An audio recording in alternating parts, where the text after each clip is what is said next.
Hi everyone, welcome to Language Arts with Dr. B, brought to you by Brooke LLC. Today's lesson is close reading of a text. This is for grade levels 9 through 12, and the skills that will be addressed in this lesson will be making inferences, determining tone, and identifying diction. The poem we're going to read today is titled My Papa's Waltz by Theodore Rothke. Now, I absolutely love this poem because it is one of the best examples of how different people can interpret text differently. So let's read this together. The whiskey on your breath could make a small boy dizzy, but I hung on like death. Such waltzing was not easy. We romped until the pans slid from the kitchen shelf. My mother's countenance could not unfrown itself. The hand that held my wrist was battered on one knuckle. At every step you missed, my right ear scraped a buckle. You beat time on my head with a palm caked hard by dirt, then waltzed me off to bed, still clinging to your shirt. Now, I want you to take just a couple of seconds, really about 30 seconds, and jot down your first thoughts about what this poem could possibly be talking about. Just your first thoughts. It could be anything. So press pause on this presentation so you have a few seconds to think and jot. Okay, hopefully you've had some time to think about it and jot down your initial thoughts about this poem. Now let's do a second reading. My Papa's Waltz. The whiskey on your breath could make a small boy dizzy, but I hung on like death. Such waltzing was not easy. We romped until the pans slid from the kitchen shelf. My mother's countenance could not unfrown itself. The hand that held my wrist was battered on one knuckle. At every step you missed, my right ear scraped a buckle. You beat time on my head with a palm caked hard by dirt, then waltzed me off to bed, still clinging to your shirt. Now, have any of your ideas changed since your initial reading by reading it the second time? When it comes to reading poetry, we need to read it more than once to really get a feel of what the author or speaker might be saying. So now let's take it stanza by stanza. So first, let's look at the title, actually. My Papa's Waltz. Now, if you're familiar with a waltz, what is that? So some might say, okay, well, a waltz is a dance. And absolutely it is. A waltz is a dance. So if you didn't know that, that's a key vocabulary term then to know that a waltz is a dance. It's a particular type of dance. And you may want to pause now so that you can go to YouTube and look up what the waltz dance looks like. It might give you a little insight into what could possibly be happening in this poem.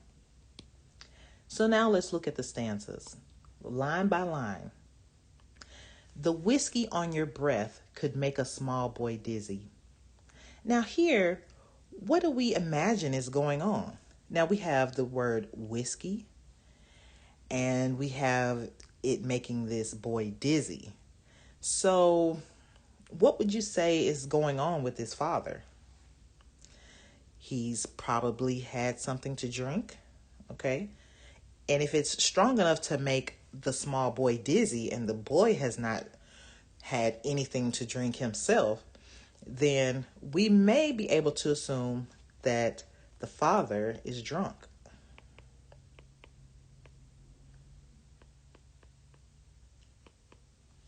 And this is what you do here.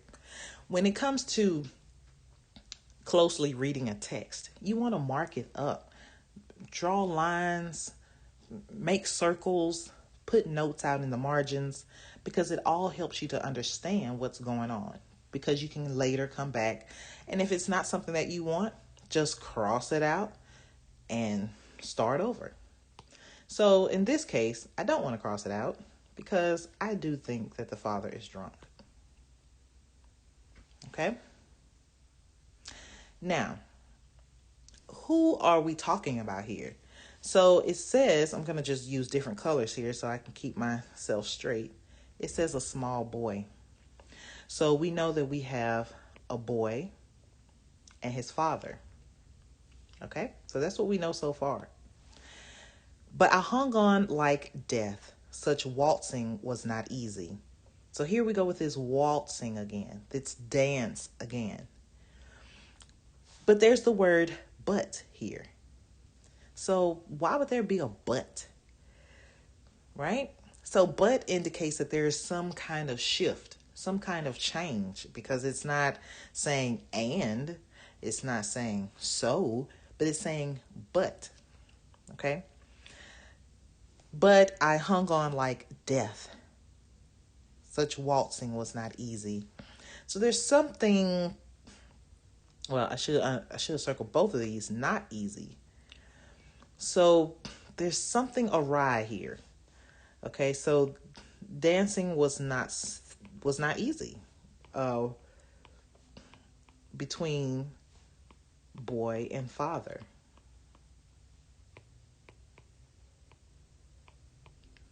Okay, so we're just keeping our notes here. Now, the second stanza. We romped until the pans slid from the kitchen shelf. Now, there's some serious stuff going on here. So we have the word romped. What does this word mean? I'll give you a few seconds to pause this presentation and go look up the word romped. What does it mean? Okay, if you're not cheating, then you went and you looked up the word romp, and you probably found out that romp means like excited, rough play.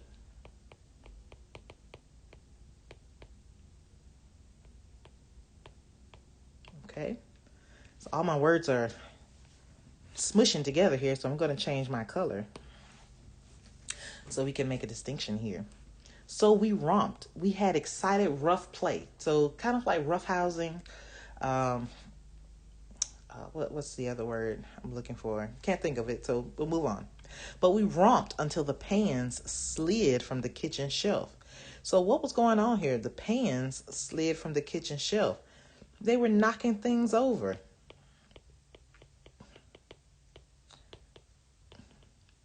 Knocking things over. My mother's countenance could not unfrown itself. So here's another term that we may need to define. So pause it and go find what countenance means. You got it. Facial expression. So my mother's facial expression was what? A frown. So the mother was frowning. Why would she be frowning? Well, let's look back up here. They romped, danced around roughly playing until the pans slid from the kitchen shelf. Well, yeah, mom is not going to be too happy about the stuff falling off of her shelves in the kitchen, because that's probably where she spent a lot of her time getting things together for her family.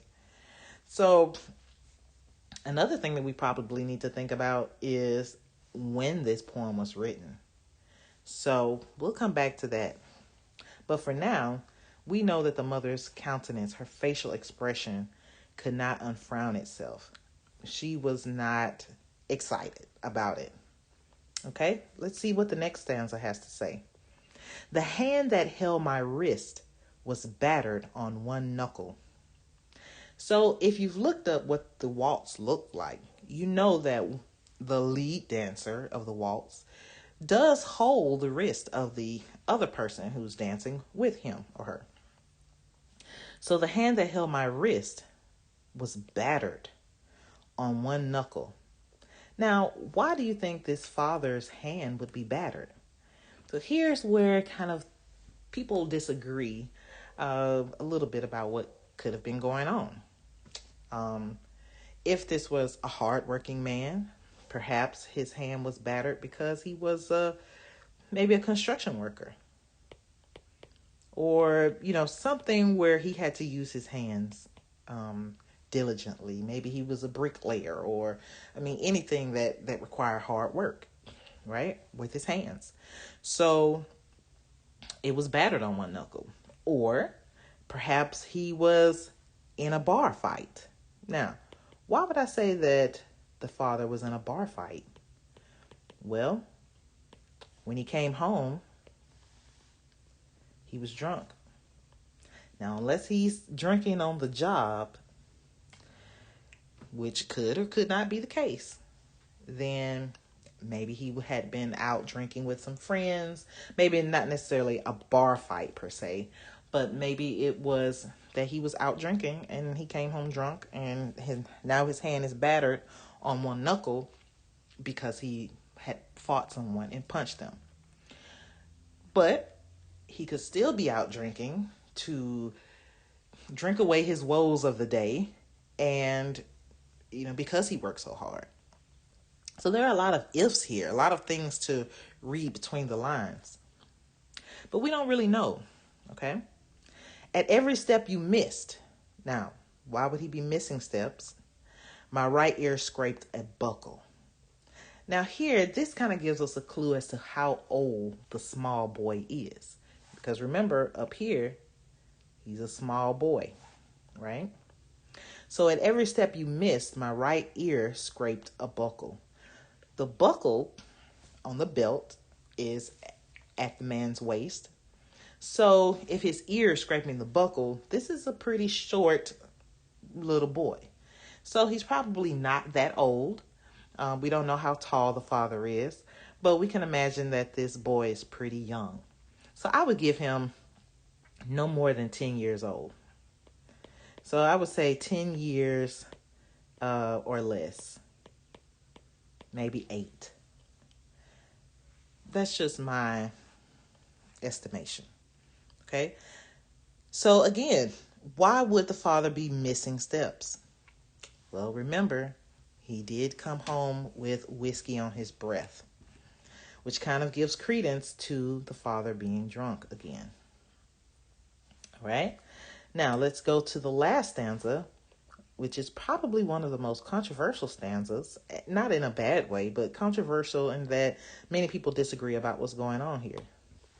So, you beat time on my head with a palm caked hard by dirt. Now, beat time. Now, some people say, well, why would he beat time on his head?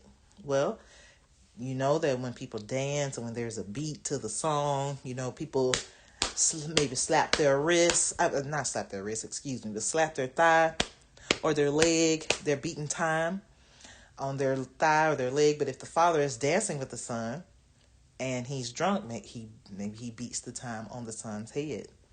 So maybe this is part of the dance. Okay. With a palm caked hard by dirt. Now this gives us a little clue into why the father might have the battered knuckle, why his hand was battered. Okay, palm caked hard by dirt. So perhaps he is this construction worker, or brick mason, some kind of hard worker. Okay. Then waltzed me off to bed, danced me off to bed, still clinging to your shirt. Now, why would the boy be clinging to his father's shirt? So there are a lot of questions here. My papa's waltz. So one of the things to do here is to think about the level of diction, or what is diction? Okay, so diction is word choice. Okay, poems are so important. Diction is so important in poetry because, for the most part, unless you're talking about an epic poem or something like that, but for the most part, poems are fairly short. Right? They're not novels. So you don't have a whole lot of words, and you don't have a whole lot of time to, have all these flowy words. You have to pick and choose your words very carefully in a poem to get out just the feeling that you want to get out in as few words as possible. So diction is important. Diction is the word choice. So let's go back and look at the choices of words to see if this is a happy memory or a sad memory or a bad memory. Okay? So let's look at some of the words that the speaker chooses to say. So we have the word dizzy, okay, hung on like death, romped, unfrowned, which really isn't even a word. This speaker made up a word, unfrowned, to really describe how the mother felt. Battered, scraped, beat, clinging. Are these words of happiness, of sadness, of joy, of peace? What type of feeling do you get with these types of words? Does it say that we happily danced? Does it say that we had fond memories? To me, it appears that the memory was not such a great one. Okay? Because of the types of words that the speaker chooses to use. So I'm going to say that, they were not happy words. Okay, I'm going to write that there. Not happy words. So if you were to take all of those not happy words, how would you describe the tone of this particular poem? There are some that you can scratch out. We know that he wasn't amused. We know that he wasn't amused. We know that he wasn't cheerful, because these are not happy words. We know that it was not humorous. He was not ironic or light. Maybe not too optimistic. Playful. I would take that one out. And so you have all these other words. Now, I also don't think that the speaker was necessarily sad, perhaps, but it was more sad than happy. So you can pause it here, look at those words, and then choose the one that you think is most appropriate. Go back to the poem. Look at all of the notes that you've made and determine what you think the tone is. Now, only you can determine what the tone is. Only you can determine what you think this poem is about. Some people say that the father is beating the son, and that the waltz is just a euphemism for the father's abuse. Others say that the father is playfully playing with his son. They're just romping around, playing roughhousing, and that's all to it. And it could be either of those. I don't think we can ask the poet, because he's no longer with us. But as long as we can back up what we say with evidence from the text, the words that we've circled, the phrases that we've underlined, and make a coherent reasoning for our decision, then that's what it is. So whatever you determine is what it will be. And this is where you can write an argumentative essay to support your opinions about this. You could have a debate about what you believe the poem is about. There's so many assignments, activities, things that you can do with just studying a piece of literature. So I hope that this lesson has been somewhat helpful to you today. These are the skills that you've worked on today. We've made some inferences. We've determined the tone, or you've determined the tone yourself, and we've identified diction. So now I challenge you to write a summary of this poem, what you think this poem is about, and identify some key words and phrases that help to support what you said. I hope you'll share them with me. Thank you for listening and paying attention and participating. Until next time.